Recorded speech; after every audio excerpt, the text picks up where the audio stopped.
All right, we're live right now. It's about to pop on to YouTube. What? Welcome, everybody. I guess this is it. Welcome to the Diversity Hire Comedy Virtual Comedy Festival. Yeah? Is that right? Okay, I'm Terry. Everyone, I'm going to say who's here. Anyone? I'll pass it to... Yeah. I'm Rosna. Hi, Rosna. Tress. Oscar. We should have picked an order. Hi, everybody. I'm Bobby. We should have gone by like names first, but go Oh ahead. yeah, Sorry, I I stepped on you, Bobby. Say it again. Oh, hey, I'm Bobby. Tawana's next. There you go. Hi, I'm Tawana Floyd. Hi, I'm Josephine Leffner. And we're Diversity Hire Comedy. Thank you guys for joining us. We have a really special guest today who's going to help us through this Q&A session tonight. We have Martin Garcia. He is an amazing improv performer, actor, dancer. You may know him from internet fame, from doing amazing dance videos, looking at dance history, if you will, the oeuvre of dance throughout the years. He's been seen on such hit shows as ER, Blackish, Brooklyn Nine-Nine, Fresh Off the Boat, Ray Donovan, Get Shorty, a bunch of great shows and commercials and all kinds of things. He is near and dear to our hearts because he is one of the people that helped bring this group together through the Bob Curry NBC Universal Second City Fellowship. Woo, lots of words. we did it. We got it. So without further ado, I want to bring and introduce Martin Garcia to the stream tonight.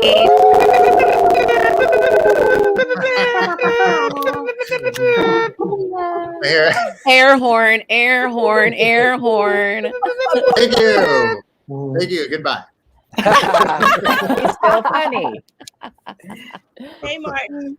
Hi, guys. How are you? Hey. Oh, guys. Sorry. Hi, y'all. Hey. Y'all. 'Cause I lived in Austin, Texas for most of my life, and y'all feels good to me. I like y'all. Y'all. I like it. We like Well, y'all too. Yeah, it's one of my favorite contractions. All right, so we're here to celebrate you guys. It's so fun. I gotta say, it's lovely to see that something I always try to tell people, whether I'm teaching them or whether I'm directing their shows or whatever, is start to do your own stuff, because that's where we are right now. And I think it's always it's so much easier to do that now, so get your stuff out there, find people that you like working with, make things, because I just think it's so important, otherwise, sometimes I feel like that I should be making more, and that's that's fine too. I mean, but I think that even if you're just talking with people about what you want to do or where you'd like for things to go, I think it's important to do that. We need each other.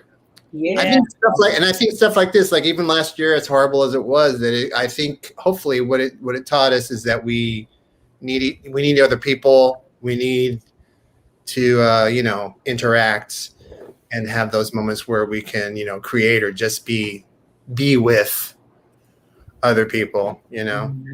I know that's something that, like, even teaching classes now online, I find that is what most people say on online, is that they are like, I'm so happy I have this. Yeah. Because it really makes me feel connected, and it's so hard when you're, especially during quarantine when you were supposed to be in your house all the time. So I think it just proves that, what we do creatively, whether it's improv or whatever, is very cathartic and very helpful for people. Mm-hmm. So there. Yeah. Yes. I'd like to add to that. We matter. I'd like to add to that, though, Martin, because, as we were going through that program, how long was that? Was that 3 months, 6 months? I don't remember how long it was. It felt like because Like, our show kept getting extended. That's I felt like why. So it was a year. originally 3 months, but it ended up being like over Ah. 6 months of time that we Okay. kept getting back together. Yeah. Yeah. Well, during our training, Martin, you continued to reiterate how important it was for us to recognize that just by doing that show doesn't mean that we're going to be stars. Doesn't mean, kind of like with Mark Duplass says, the cavalry is not coming. So you continue to reiterate to us to make sure that we stay creative and continue to create our own paths. And it's like, yeah, we know that, but then having a teacher who's always like pushing that narrative to remind us was really helpful, so that once we got out of it, it could have been easy for us to just forget about each other and go about our business and catch up here and there. But you kind of reinforced that for us. So thank you for that. Yeah. Oh, my honor, man. I mean, and here's the thing: I'm just as guilty of not seeing my own, power of creativity. It's like, Yeah. it's very hard, because we're kind of in this business thing. It's this weird thing where you want to create, but there's a business around it. Mm-hmm. Yeah. And it's like, but I just want to make stuff. But then you also have to eat and pay rent, and all that stuff. Yeah, that part. And everything's changing. Like the entertainment industry is changing, and we, hopefully, knock on wood, this whole thing with the way the business is dealing with, diversity, that it doesn't get lost, that it doesn't become just something that people are talking about for a year or two and then goes back to normal, Mm-hmm. But a way to do that is to try and find other ways to have your own thing, so that you're not dependent on these old business constructs that were constructed under, I don't know, maybe certain limitations. I think that's the next hurdle. I really do. Is that, like, what are the limitations of what was created?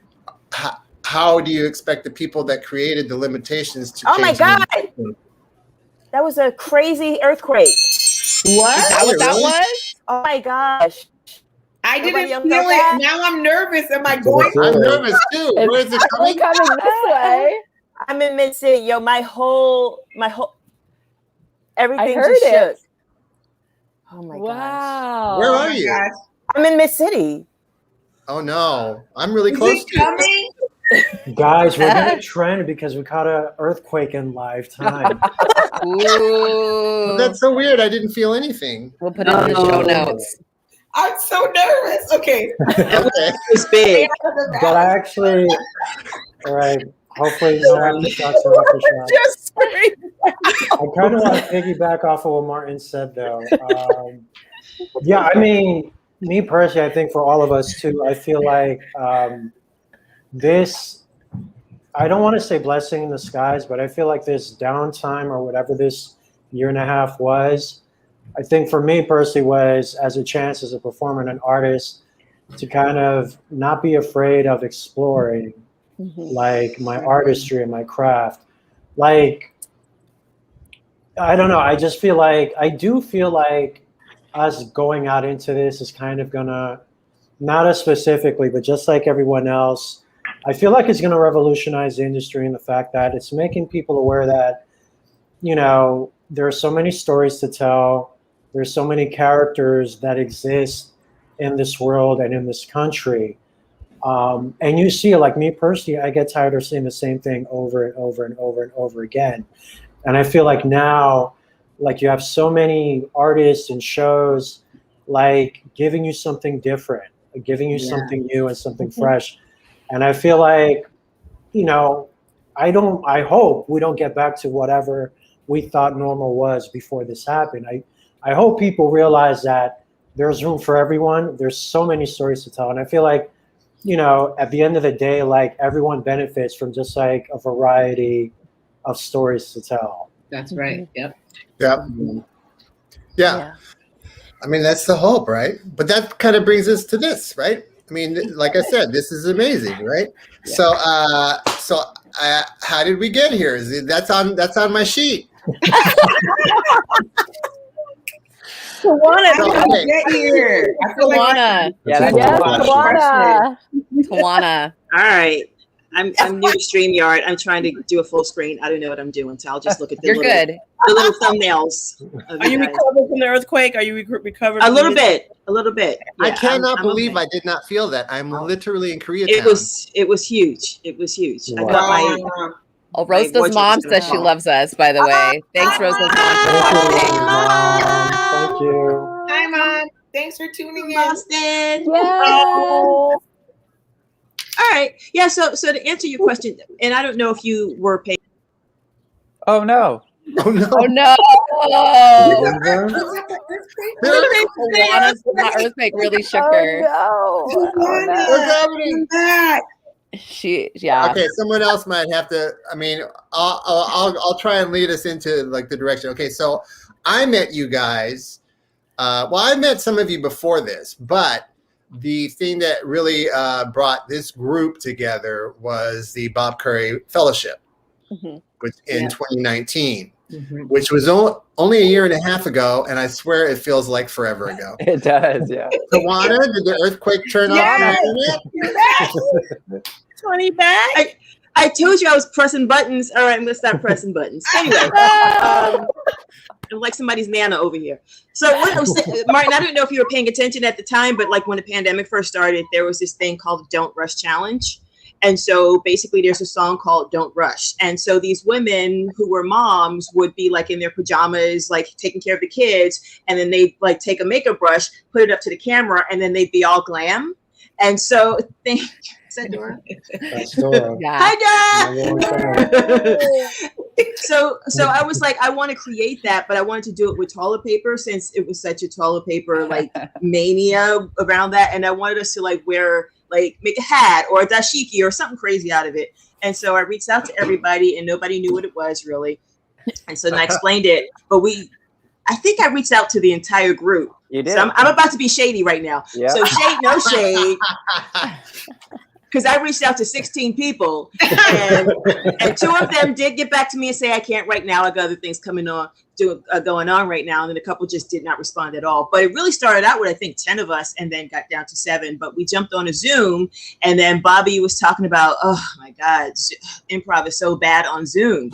And so we were like, it is. And then we hung up, and I was like, I think that's it. So then we got back on the call, and then we were meeting every week. And from there, we hashed out this show called Saved by the Improv. And I don't even know who came up with that name, but somebody pitched it. Collective? Was that Josephine? Oh, Josephine. Okay. I was like, I don't remember. Josephine knows who said it. I did. Well, we She's all always put in gonna our know. ideas and then we voted. But Yeah. Oh, right. you know, Oh, I yeah. celebrate when mine gets chosen. No, that's good. Claim it. Claim it. That's right. Oh, I claim all my titles from Second City. I'm like, no, that was my title. I thought of that. That's right. Yes. That's right. As you should.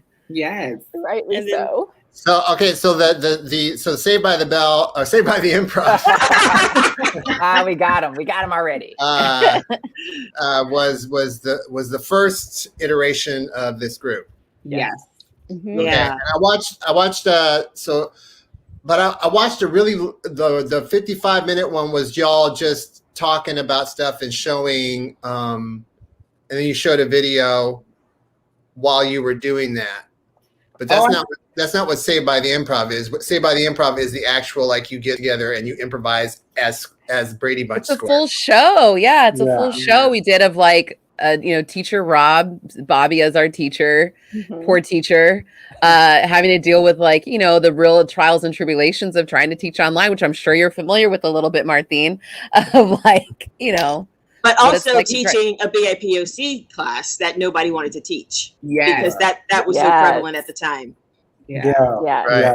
It was. And then yeah, it was- we had a few. I'm sorry. Go ahead. Oh, it's okay. No, we had, I think that was, it was interesting because we it started off as like, he's just teaching Zoom through, no, he's teaching improv through Zoom.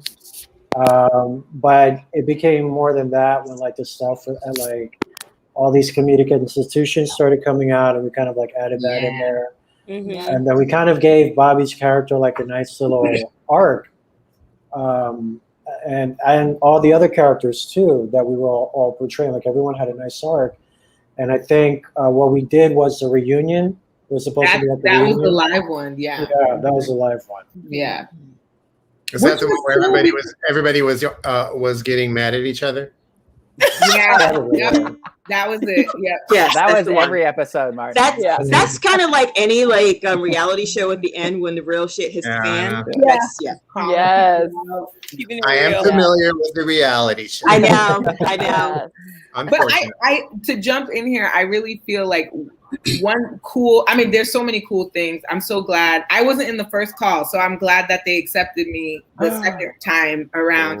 I know I couldn't be there. I don't even remember what happened. No, you said that though. You did. You emailed. You said that you were doing something with Groundlings, I think. Whatever it was, but you were doing something. You responded. But then I came. I'm here. But but what I love is like we learned so many things too. Like I did not really know how to edit when I first started doing diversity hire comedy, and I feel like editing, writing, like things that I like wasn't thinking about as an artist, like we kind of all just kind of learned how to do things on the spot. And I'm like, oh, but it's helped like with auditions and stuff. I'm like, oh, okay, I can edit that so fast because now this is easy. Or thinking about lines in a way as an actor to say like, hey, like I should write it like this because if someone's gonna edit this, they're gonna need this line over and over again. So I think that's something super amazing that I'm like, I appreciate coming out of this whole experience is just like all the technical skills we've also had to learn to get this done,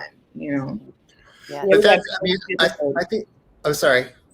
No, I just said we got better and better with each episode. Yeah. And that's the thing, though. I think that's the thing that stops a lot of people. I know that I'm guilty of this. Is that you are like, I should do this, and you're like, I don't know how to do it. You know, you're like, oh, no, I don't know. And you have to be kind of comfortable. I mean, you would think as an improviser, I'd be comfortable with failing every once in a while. Only every once in a while, though.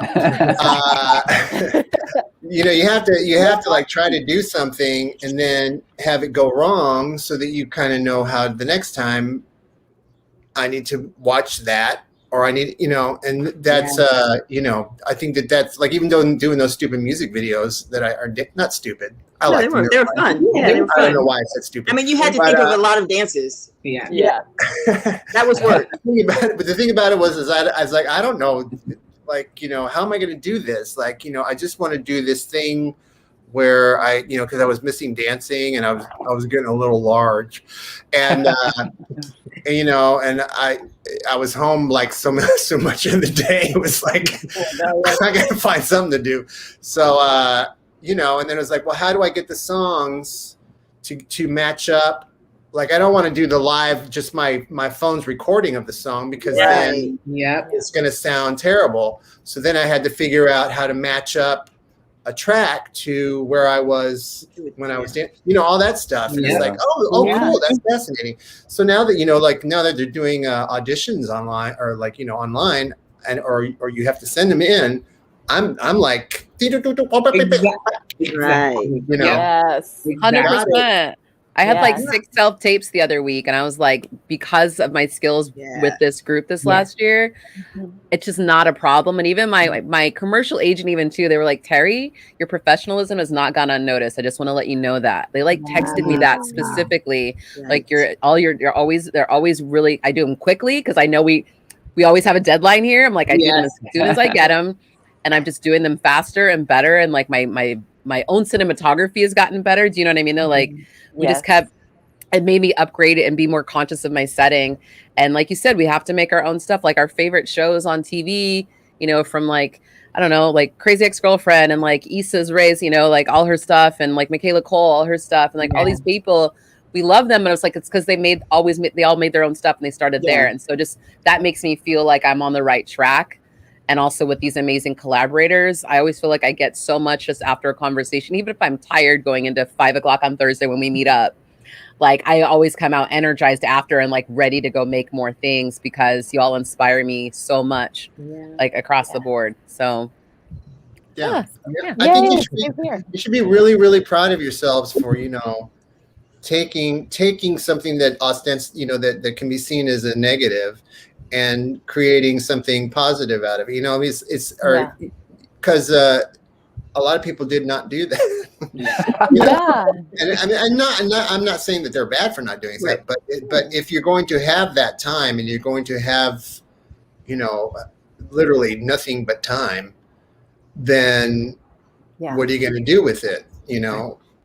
And I think that's, I know that when for myself during 2020, there was a time period where I was like, I don't know, I don't know what do I do here? What am I doing here? And eventually, humble brag, I wrote 2 pilots. Yeah. What's gonna happen with them? I don't know, but I wrote them and they're there.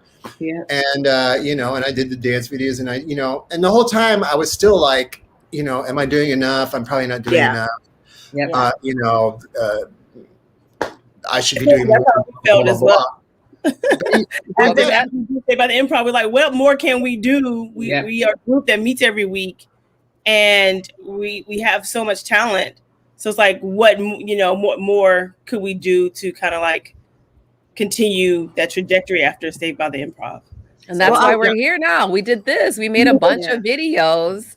And we challenged ourselves, for the month of March, doing March Madness, basically. And since there's 7 of us, we each took a day of the week. And then, we got a theme from our audience and made, different videos each week underneath that same theme. It's just fun and the joy of improv of like getting that suggestion with the audience. Because that was one of the things I think we really missed was that portion of being on the stage and getting inspiration from things that weren't our same 4 walls every day. Yeah. And having that as an impetus to like set us into another level of creativity. It was just so cool to be reminded that, everyone can hear the same words, but everyone's going to come up with something vastly different, like worlds apart different with the same header or title, And to build off of that, Terry, like it was like a treat every day because we didn't preview what we were going to do to each That's other. right. So it was just kind of like, ooh, what are they going to do on their day? So to just see what everybody created was amazing. But also the opportunity, because I'll speak for myself, but I was struggling because I was like, man, life is not funny right now. Like, what am I going to do that's funny? Like, I don't even know if I can do this. And so when March came and we did that, I was just like doing things I had never tried. I've never mimed. Most of that stuff I was like, besides Marie Jean-Pierre, everything else was new. And so I feel like it was cool to be working with this group and challenge ourselves, but also to kind of just see what everybody created. Like Tress's version of terracotta, just like, I just couldn't. I was like, what is this? It was a legit Herald, Martin. People For real. And I struggled with the Herald. Well, good. Who cares? Yeah, that's kind of like Herald. Sorry, go for it, Josephine. Oh, I was just going to say, I think that's one important thing for those who are watching that have been wanting and feeling like they want to start something, but aren't sure where to start or how to start. And I think it is important to start. And if you need people, to find people that truly that truly have your back and that will celebrate and encourage what you bring to the table. Because for me, part of the trap of the acting industry is that people always talk about competition, right? Like, oh, there's so much competition out there. But I feel like on a higher level or higher consciousness, in my opinion, there is no competition. What's right for us is ours. What's right for others is theirs. And so in the same way, seeing how each of us took the same suggestion and made totally different things is a reminder of how we celebrate our uniqueness. To me, that is diversity, right? What is our unique point of view? What do we bring to the table? And then how do we incorporate that into our art? And how do we incorporate that into our collaboration? Yeah, exactly. I was going to say exactly what you were going to say, but not as so eloquent. I like, it was just, for me, it was like, it's dumb and whatever, but I kind of felt like Wu-Tang in a sense, where like everyone in Wu-Tang has their own specific style. Right. Oh, I love that. You know? Mhm. So Yeah. like with us, it was kind of like, yes, I have no idea what Tress is gonna do, or Terry, or Rosa, or Josephine, Botswana, but it's gonna be different. Yeah. So if you tune in Monday, you're gonna see something different than what you're gonna see on Tuesday. And I think that not only benefits the audience because they're getting something new, but that also benefits us as a union, because I think before that, I think the undertaking that we took was like, and for me, it was kind of a break, because if we're saved by the improv, I always broke. Like everyone was so good, and I like messed up so many takes. Someone But had to be the Jimmy Fallon. He was Someone Jimmy had to do Fallon, it. that's what I was gonna Someone say. had to do it. But it was also something. It was also something new and something different. It's not like, oh, it's not another web series. It's another challenge in a sense. It's something that's going to make us stronger as a unit and be more entertaining for those that see it. So, yeah, I mean, it was a blast. Like, and me personally, I was just like, I saw some of these suggestions. I'm like, I don't want to do that. But you know, you get pushed up against the wall and you rise to the occasion. You just come up with what you come up with. Yeah. Yeah. One thing that I will say though, it wasn't a competition at all. But like my day was Thursday, and, you know, Oscars would drop and Rosen's would drop, and I'm like, man, those are good. I got to up my game, you know. Right. So it pushed us to create But even see, more. That's the good part of competition. Yeah. Right. You know what I mean? That's Healthy. not. I think people confuse. I always used to say this to my students. It's like, it's not competition like I got to kill that person. It's not gladiators. What it is like, if you're on a, I'm going to use football because I'm a gay football fan. Yeah. And, I'm not a fan of gay football. I am gay and I love it. But if there were gay football, I'm sure I'd be a fan of that as well. There actually is gay football. They're just not coming out yet. Oh, I heard about That one guy Paul did Nassif recently. from- Yeah, Yeah, that just happened this week. Shout out to NASA. Yeah. that's right.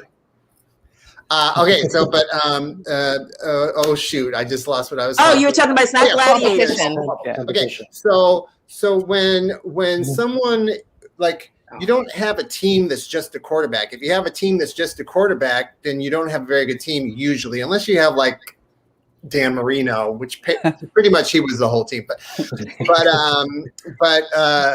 you have someone. So someone has the ball, the quarterback, right? And it's a great quarterback, right?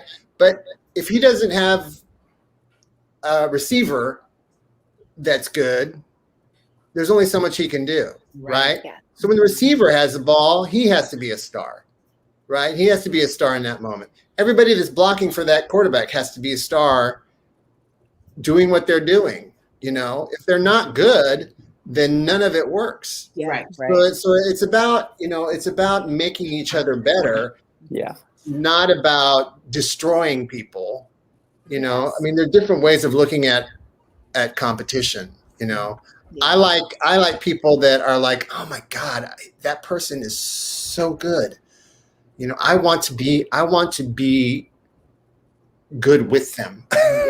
You know, I want to meet them up there where they are. You know, they're so good at that, or there's that. They're so good at that, and I'm good at this other thing. And if we can find some way to make the things we're great at work together, then that's a whole another level of great, right? Yeah. And that's the way I like to look at competition. I don't, you know, I think people, you look at it in a really effed up way.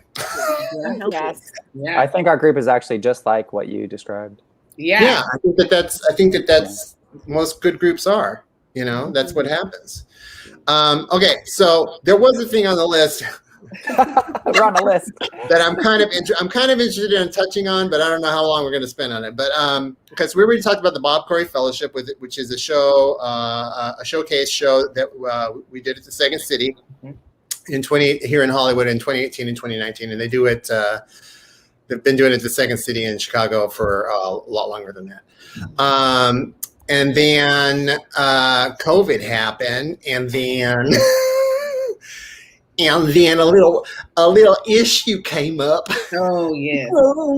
A little upheaval. Yeah. Yeah. Which is not a bad thing, but it was great. It can be traumatizing a little bit, but yeah. So I'm interested to hear what you guys like. What came out of that for you? Oh, I can talk about that immediately. Please, Tawana. Yeah. I'd been at Second City training since 2011, and I never really left the school. I was kind of like that high school kid who never left. And one of the things that always stuck with me is I wasn't good enough. I don't know. I can't grasp this. I can't get this. How come I can't get this? So I kept taking classes here and there, whatever. And so the revelation of the institutionalized racism helped to reveal that there was something in place that was causing people who look like me, who are not white, to feel incompetent.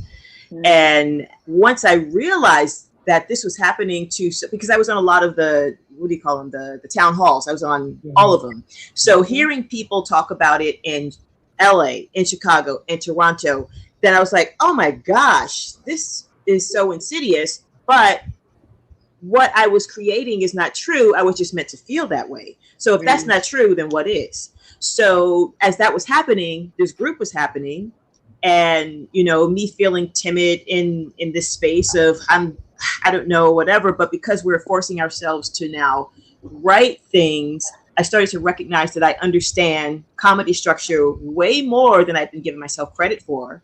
And once it's kind of like Maya Angelou says, once you know better, you do better, I believe is what she says. So with knowing that, now everything that I do with my commercial auditions, with my comedy auditions, with anything, it's like I'm reading stories like, oh yeah, I know what this is. And now going back to what Rosa was saying, is like now editing, I was just on something a couple of weeks ago, and I was like, they got to have this as a blow because they keep showing this part, but they got to show this part, but it wasn't in the script. And then later on, the director's like, okay, so now we need to do that. And I was just like, yes, okay, so I know what I'm doing after all. So that's really what opened up for me.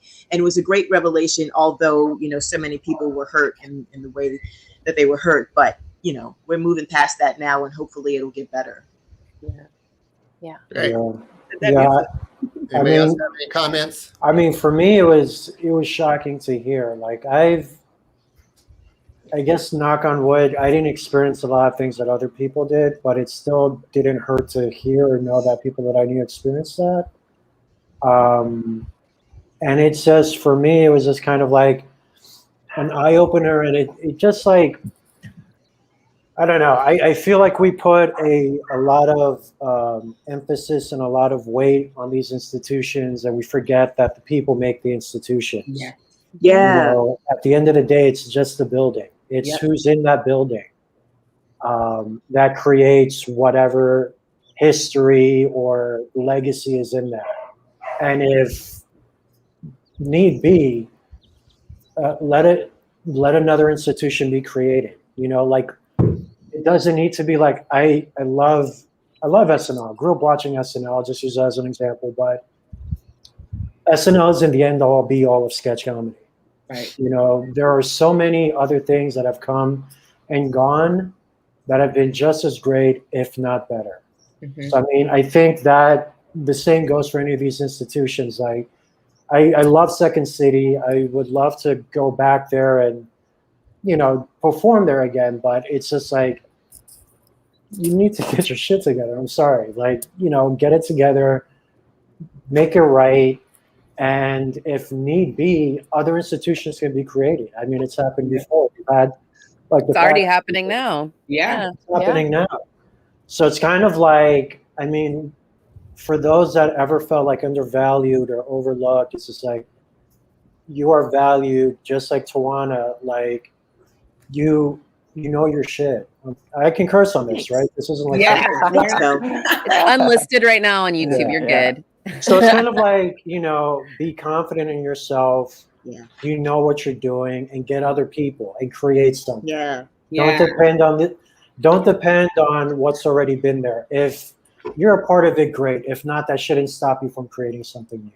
Yeah, and I think here's the thing. I also fresh to LA. So I've experienced like 100 years being here for 3. But Bob Curry was like my first intro to Second City Hollywood. And so I actually feel really lucky that that was my first intro. Yeah. Because to have you as a director, Martin and Lorna, and this group, my experience was so positive coming out of there.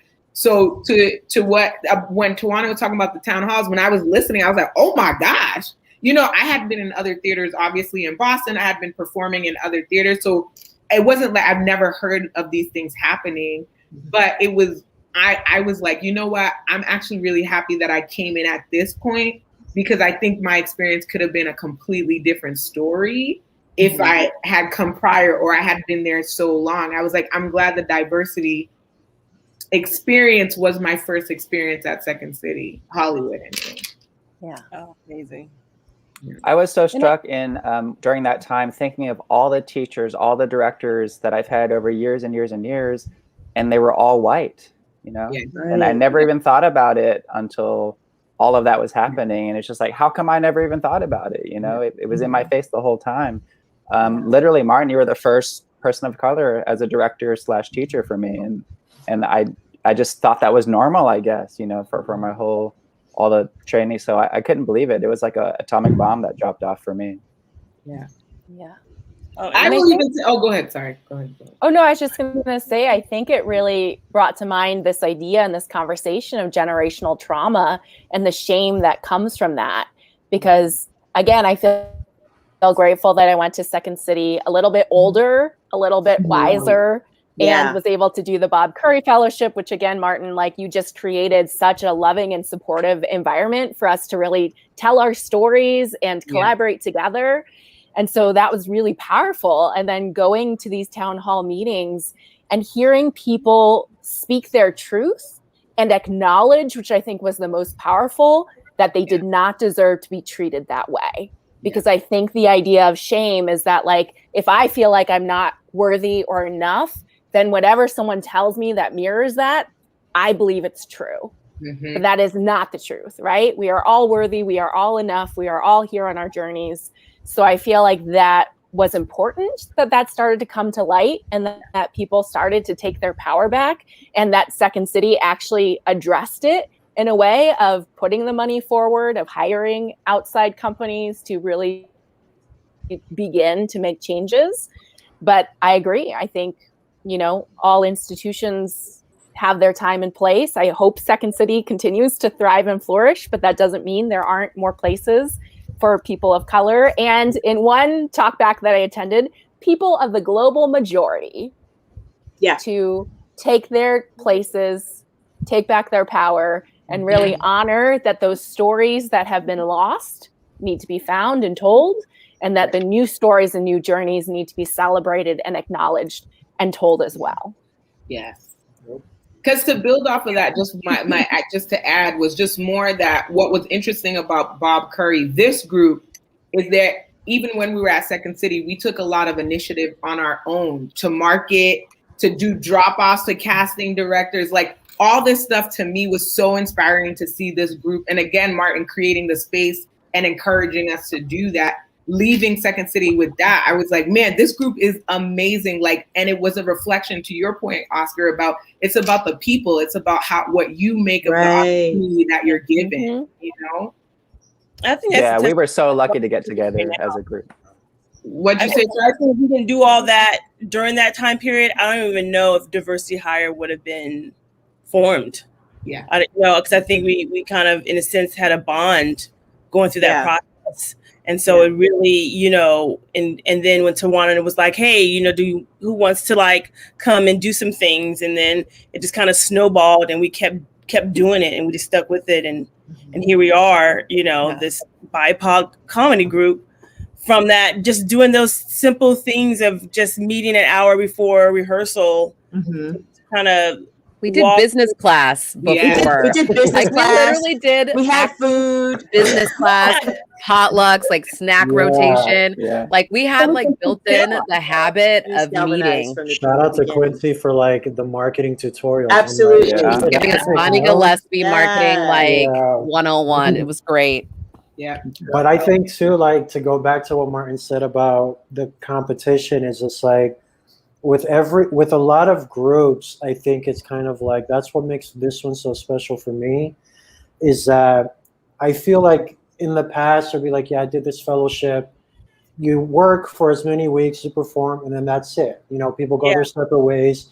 You maybe become Facebook friends or follow each other on Instagram, and maybe one or two will work together. But like, there's about half of us are working together still, and it's not just working together. We're supporting each other. We're pushing each other. And it's just like, that's, you know, just that time, again, it's about the people. It's about what you create with that people in that time. Yeah. And I think, Oscar, didn't you say several times you're used to being in groups where you're the only one that does anything? And it was so refreshing that in this group. I mean, I hope they're not watching, but they don't know who they are. They don't know who they are. I hope they are. But that's not the case in this group, so that's a wonderful thing. Yeah.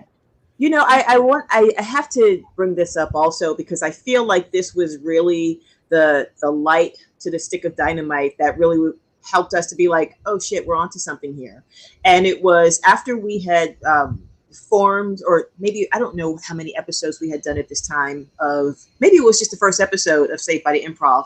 But as we started to create our social media pages, and as soon as we made the Facebook page public, we got a contact from, what show was this? Like a Colbert show or something. Colbert, Late Show with Colbert. Yeah. Like maybe like the next an hour, day. right? It was like hours after that. And they were like, we're looking for diverse writers. Would your team submit a packet? And we're like, what? Right. So it was like immediately that was divine order telling us that we are on the right track of creating our own content. And the power behind that, because I'm going back to Mark Duplass again, because he was talking about, you know, actors are always seen by directors and writers as like, hey, always afraid that the actor is going to ask for something. Hey, can I be in your show? So they're always kind of like have this arm's length with us. But once you're seen as a creator, a writer, a director, because you're doing your own stuff, then now that they're like, oh, you're a creator like we are. So yeah, come on in. And so it was just eye-opening, but I also really feel like that was the match that we were all like, what? Okay, let's really do dig in. Let's dig in. Right. Let's get these ideas. Let's get these things going. Right. I was like, yeah, we need to make more. Then that's when we're like, okay, we're gonna make more. We're gonna do more. We have to challenge ourselves. Like after that, we're like, people are actually watching. Like big people, like networks are like, we're on the radar. We in the mix. We in the mix. And then we should do a sketch every week. I think that was Tawana's idea, and I'm like, hey, that's the one thing I love about. Right. It was a fever dream Tawana had. Yeah, I love waking up to these texts at like 7 in the morning. She gets one of these at like 3 in the morning though. It's a pitch, like this is what we're doing. And I'm like, hear me out, guys. Okay, check it. All right. I'm just up. I'm just doing stuff, meditating, counting my crystals. Okay. She was like, higher consciousness sent this message to me. I took a walk around the block. I had some water. Check it. I gotta say, Tawana, your apartment is really nice. Oh, thank you. So every once one we of had your videos where you showed your apartment, I was like, is that a set? My museum. Let me tell you something, Martin. The first commercial audition, when they're like, we want to see your home. And I was like, what?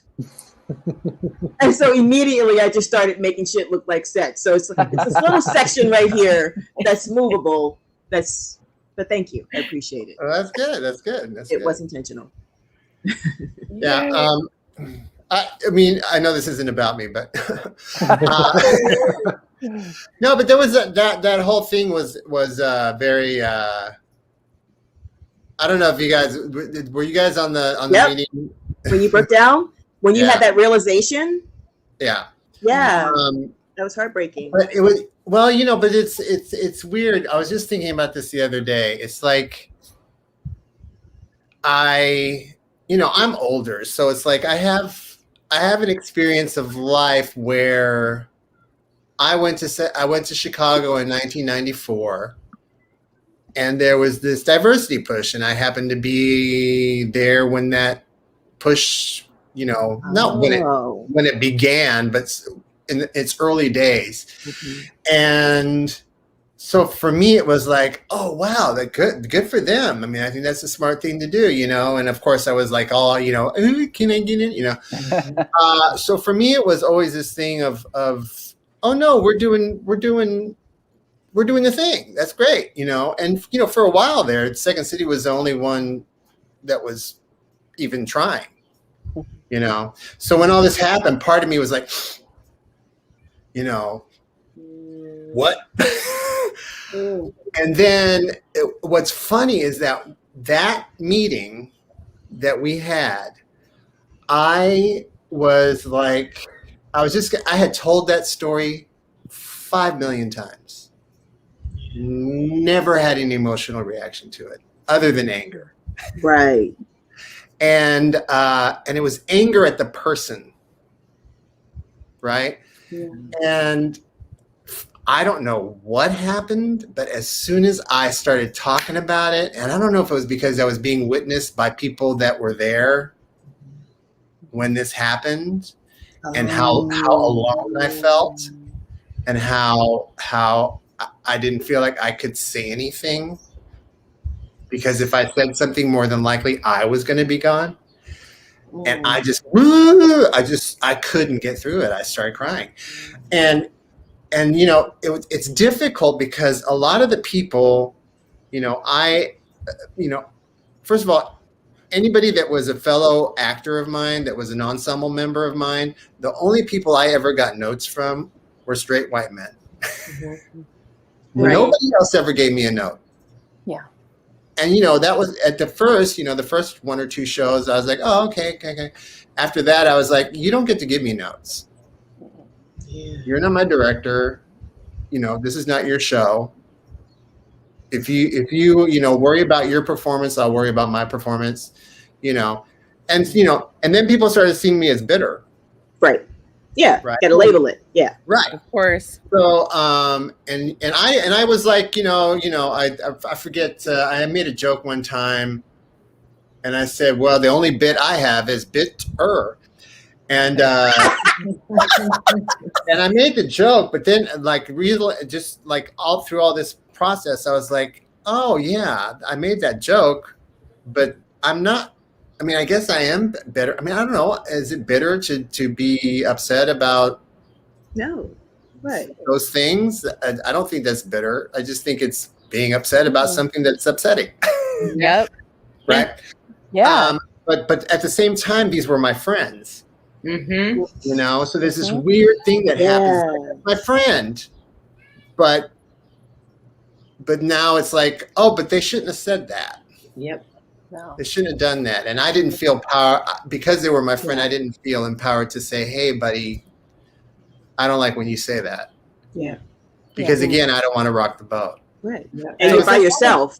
Exactly. And it's this, this.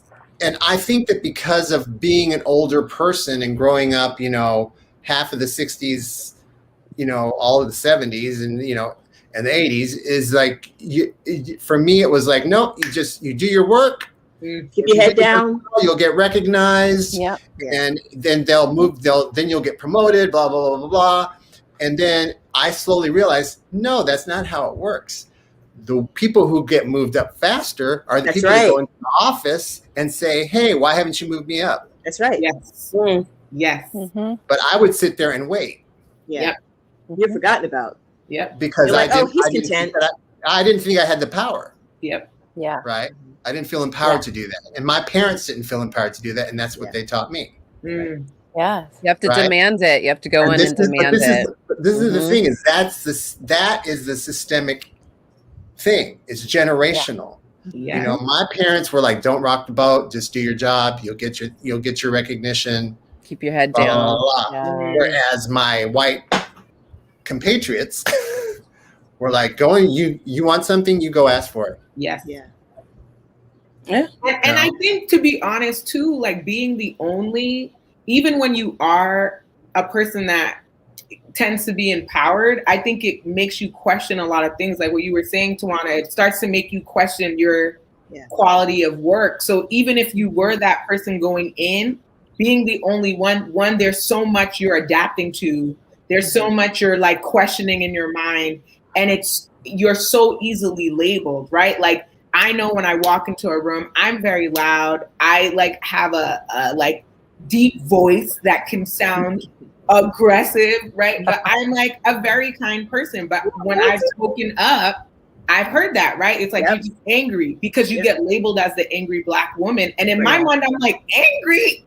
I'm so like, bubbly. But I think like there's so much pressure being the only one, and you're processing so much in such a small amount of time and space. So in addition to what you're saying, Martin, because I don't know that component in terms of time frame, but I would imagine even with that combined with being the only one, it's hard and frustrating, and you just want to belong, Yeah, absolutely. That is the thing, is a feeling of belonging, and I had it I mean, again, this is what is so like, is that I had it. I enjoyed it. I loved my friends. I loved creating with probably 98% of the people I work with. I really, really loved. I just loved working with them. That 2% was like, okay, they'll be gone.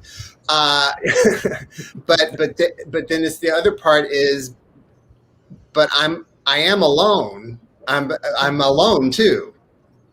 There's I'm the only one of me. I'm still the only one of me that has ever been on that stage. Wow. A gay and Puerto Rican. I'm the only one on the main stage. Well, both That's stages. crazy. That is, but crazy.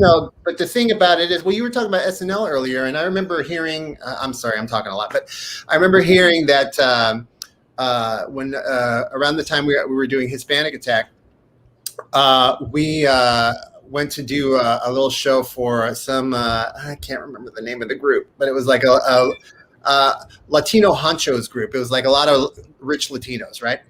And so, and they were, we were going to do a few scenes from our show, and all I kept hearing was about SNL. We got SNL to hire a Latina. We got SNL to hire a Latino. We got SNL to hire a Latina. And they were so proud that they got, I think it's Melissa, is that her name?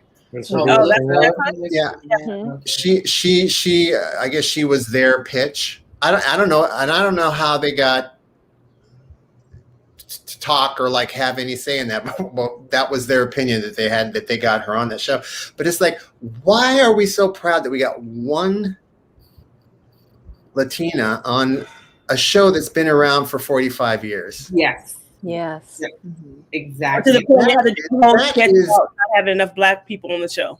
Yeah, that's so annoying to me that we're sitting there waiting in line saying, "Oh, Mr. Michaels, would you please let one of us on your show?" Yeah. And that's the thing, is that if you get Lorne Michaels in your pocket, then you can, even if your stuff isn't that great, you're going to get on TV. Oh yeah. If he likes you, it doesn't matter if you're good or not, right? Exactly. But there's a lot of like I was saying earlier, somehow I mean, it might be too late for me because I'm in my 50s, but somehow people have to start creating the Black Lorne Michaels, the Latino Steven Spielberg, you know what I mean? Now. All of that stuff has to happen, and it has to. And the real problem is going to be the people who have the money, the executives, the studio heads. None of them are diverse, right? And they've been in the business their families have been in the business forever. So why are they going to why are they going to change if they've been making tons and tons of money? Well, that's why we have like a lot of these great, the millennials and the Gen Zers are not here for any of it. Right. So they are totally creating, they're not even going to a studio. Right. They're just like, okay, so if we look at like Issa Rae, and she purposely started writing because she couldn't get hired as an actor. So she went back to Stanford, got her degree, and then started creating was it Black Awkward Girl? Awkward Black Girl. Excuse me, yes. And then we're seeing more and more of that in all areas. Was it Alternativo? We've got, it was a Hentified now. We've got, I mean, Array with Array. We've got Aquafina. I mean, people are not playing with these people anymore, right? And so they're going to start dying, and our uprising is continuing on. As Bill Burr said, they live too long. Yeah. Here's my I don't want to say pessimistic, but here's something I've noticed though, is that these things are happening, but they're not happening on network where the real money is, right? You're not seeing this on network. You're seeing it in the streaming. And what do they do on the streaming? They pay less. You know what I mean?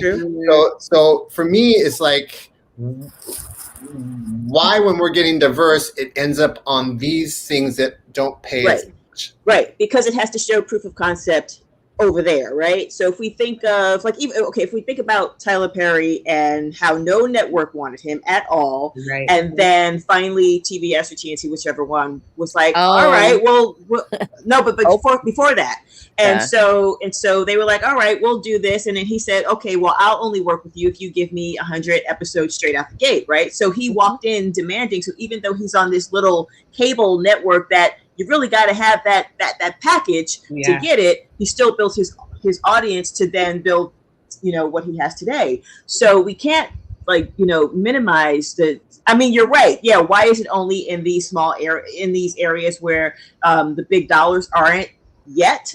But we talking about is it Tanya Sriracha? I mean, if we're looking at, we know that we have to just take this little morsel right now, and then we grow it into something bigger because we have we're visionaries, people of color, we're visionaries, but we know how to just stay quiet and just smile and do what you got to do. In the meantime, we're staying up late, making blueprints for grander things. That's a fascinating point, because I don't remember who said this, and I don't know the exact quote, but it's something to the effect of, you gave us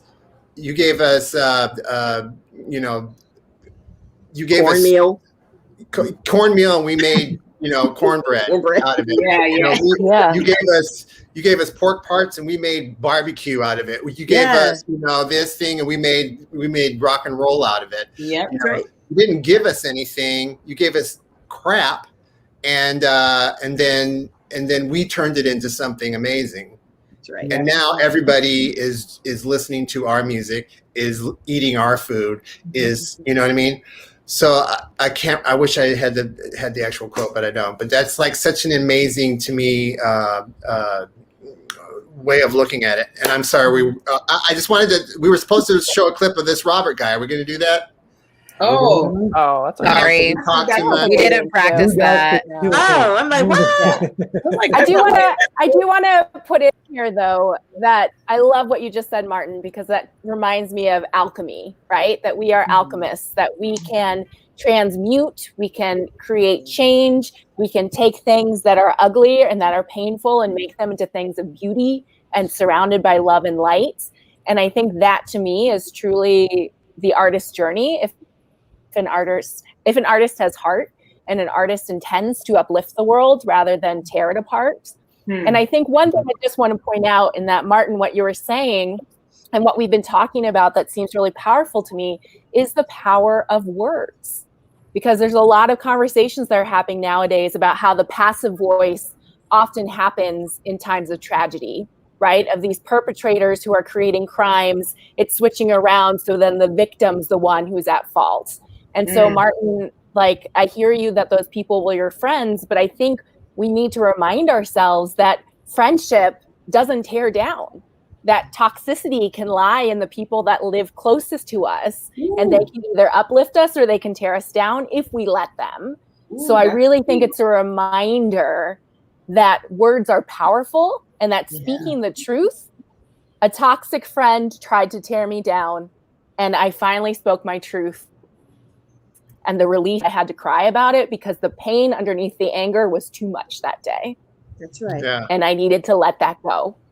So whatever that is, I think it's just a reminder that like oftentimes the perpetrator will say you're too sensitive or you're too angry or why are you getting mad? Nothing happened. Yeah.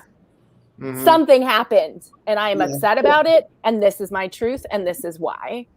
And so being able to speak those truths and finding community that supports us in those truths, I think is really, really important as we continue to move forward and heal and help ideally the world to heal and become more connected and more loving towards each other. I love that. So well said. Yes. And we're here telling our stories now. People want to, people didn't want to hear our stories, but now that there's room, there's space, and we're telling our stories, and people want to know these stories. They want to know who we are, because it's such a a broad range of talent, of people from all different backgrounds, and we're all on this platform together. And so it's like, yeah, there should have always been space for us, but now there's more space for us, and here we are, and we're going to tell you about who we are, and we're just as funny, we're just as talented, and compelling, and interesting. And full of life as everybody else. And I think that for me, like the danger for me is that you have to be diligent even after everybody thinks it's settled down. That. Yes. Yeah. Because you can get lulled into thinking, oh, it changed. No. It's like, no. Don't trust you anymore. Nope. And then you just got the whole 2000s with nothing. Yeah, it's complacency is dangerous because once you get complacent and you're satisfied, then what are you living for? What are you working towards? Like you always have to be working towards something greater. You always have to be evolving somehow, and you can never be like, okay, work is done, we're good, we did it. No, you don't do it, because as long as the world continues turning, things are going to keep happening.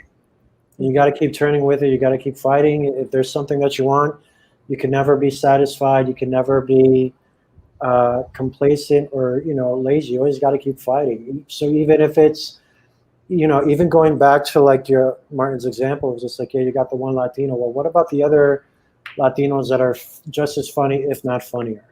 Absolutely. It's just like it should never stop. It should always be an ongoing battle, and that's part of the creative journey. Like you always have to work, you always have to do that. It's just like, I don't know, me personally, like I turned 40 this year during the pandemic. So cute. So you hear stories about people like, I'm going to give myself 5 years, and then if it doesn't work out, it doesn't work out. But it's just like, if you love something, if you feel like this is who you are, if this is what you're meant to do, why would you give yourself an expiration date? That's right. Why don't you continue doing something that you continue to do? Because, if I were to stop doing it, like the reason, before this, I was doing YouTube videos, and I still do, and I'm glad that I'm working with these guys, but it's just like, if I wasn't doing anything, especially during this pandemic, my soul would die, because this is something that I love to do. And it's just like, if I'm not doing it, then who am I? What am I? And that's something, going into this pandemic, knowing in the back of my mind with a little glimmer of hope, this is going to end. But who am I going to be after this ends? Am I going to be the same person, or am I going to be a butterfly? Am I going to grow from my cocoon?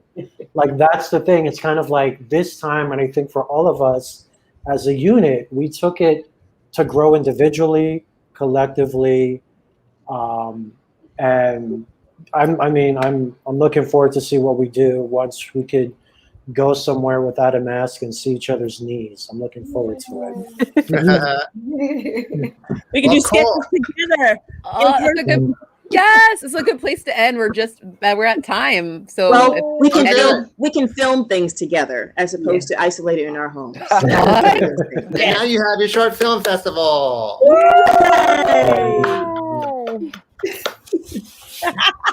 Thank you so much. Thank you, Martin. Thank you, Martin. Thank you for having me. Thank you, everyone Lovely to hang out with you guys. Thank you, viewers. Happy birthday, Martin. Are we going to sing Martin happy That's birthday? right. When's your birthday, Martin? Sunday. Sunday. Ah! He doesn't know. Is it 28th? 27th. 27th. Okay, my father's Sunday. I knew it was close.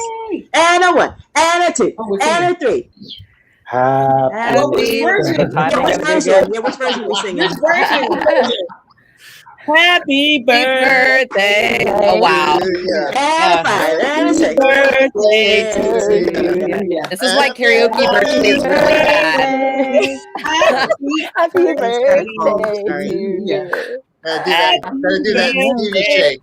We love you. Thank you for everybody for watching. Thank you so much. We love you. Thank you. Bye, y'all. Thank you so much. Bye. So great to see you. How great to see you.